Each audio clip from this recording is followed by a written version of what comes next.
Good day to all of you, and especially to our beloved teacher, Mrs. Edeling Mangawang. Today, I will discuss about preparing layout design of an orchard garden. Preparing the layout of an orchard is very important. The arrangement of the seedlings of fruit-bearing trees must be carefully done to put at plants at a right distance according to the layout for proper development and for accommodating the required number of plants per unit area.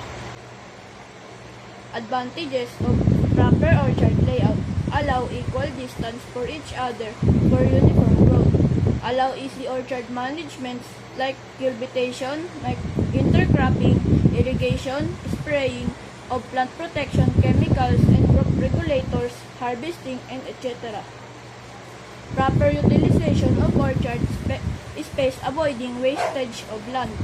Help in proper supervision and management of an orchard. Allow further extension of area from time to time as needed. Spacing of fruit trees. The provision of ideal spacing of fruit trees is the one of the most important aspects as a successful fruit production. If the spacing is inadequate, the fruit trees will grow poorly, produce a small quantity of fruits with low quality, and will suffer from various diseases and insect pests.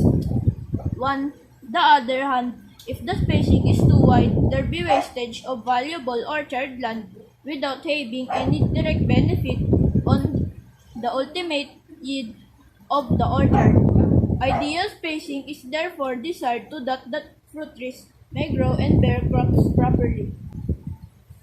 Layout of an orchard garden.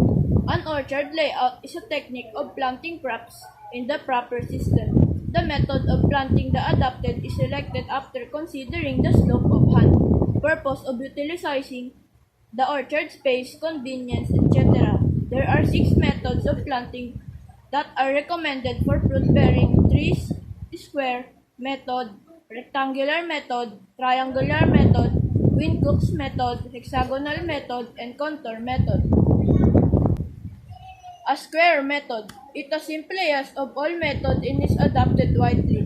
The plot is divided into squares, and trees are planted at the 4 corners of the square, in straight, the rows running at the right angles. Advantages of square method. Irrigation channels and paths can be made straight. Easy cultivation, spraying, and harvesting. Better supervision. Disadvantages of square method. Limited trees can be planted in the given area. A certain amount of space is wasted of middle and 4 trees. B. Rectangular method. A plot which is divided into rectangles instead of squares, and trees are planted at the 4 corners of the rectangle is straight rows running at the right angles. The same advantages which have been mentioned in the square system, they're also enjoyed here. The only difference is that in this method, more plants can be accumulated by keeping more than space between the rows. Advantages of the rectangular method. Irrigation channels can be made in the length with enough air passage possible for intercropping. Disadvantages of rectangular method. First is limited can be planted in given area, and second, a certain amount of space is wasted in the middle of 4 trees. C.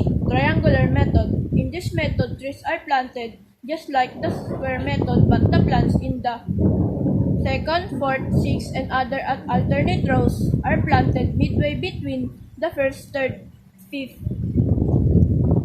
and such other alternate rows. This method has no special advantage over the square method except providing more than open space for the trees and for intercrops. Advantages of triangular method. Additional income can be earned from the filter crop. Almost double the number of trees can be planted initially. Full use of land is possible. Disadvantages of triangular method. Skills required to lay out the orchard. Trees in between may interfere the growth of the main crop. Spacing of the main crop is reduced if the filter crop continues to grow. B. Quinn-Hughes method. This method of planting fruit trees is like the square method, except the fifth area is planted at the center of each square.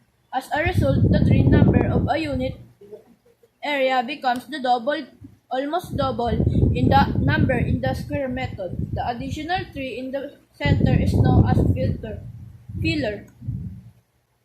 Advantages of Quinn-Hughes method. Additional income can be earned from the filler crop. Almost double the number of trees can be planted immediately. Full use of land is possible. Disadvantages of Quinn-Hughes method. Skills required to lay out the orchard. Trees in between may interfere the growth of the main crop. Spacing the main crop is reduced if the filter crop continues to grow. E. Hexagonal method. It is a tree that are planted at the corners of an equilateral triangle in a twos, six trees from the hexagon with the 7 trees at the center. This method is generally followed where the land is coastal and very fertile with enough provision of irrigation water. Advantages of hexagonal method. Ideal of fertile soil and the source of water. More trees can be planted. Same distance can be maintained. More income can be obtained. Disadvantages of hexagon method. Difficult intercolateral operations. Skill is required to lay out the orchard. F. Contour method is a generally followed on the hills with the high slopes. It particularly suits to a land with a undulated topography where there is greater danger of erosion and the great irrigation of the orchard is difficult. The main purpose of this method is to minimize land erosion and to conserve soil moisture to make the slope fit for the growing fruits.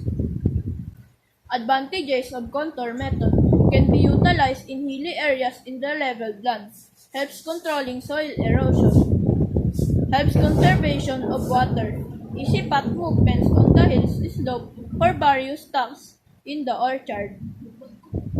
Disadvantages of contour method.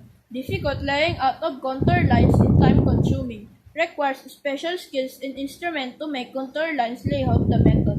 Not equal row-to-row distance and adjustment may be required in the plant-to-plant distance. And always remember, good site preparation and layout are extremely important in successfully establishing fruit plantings. Eliminating potential problems before planting will reduce money and effort needed in later management practices for this long investment.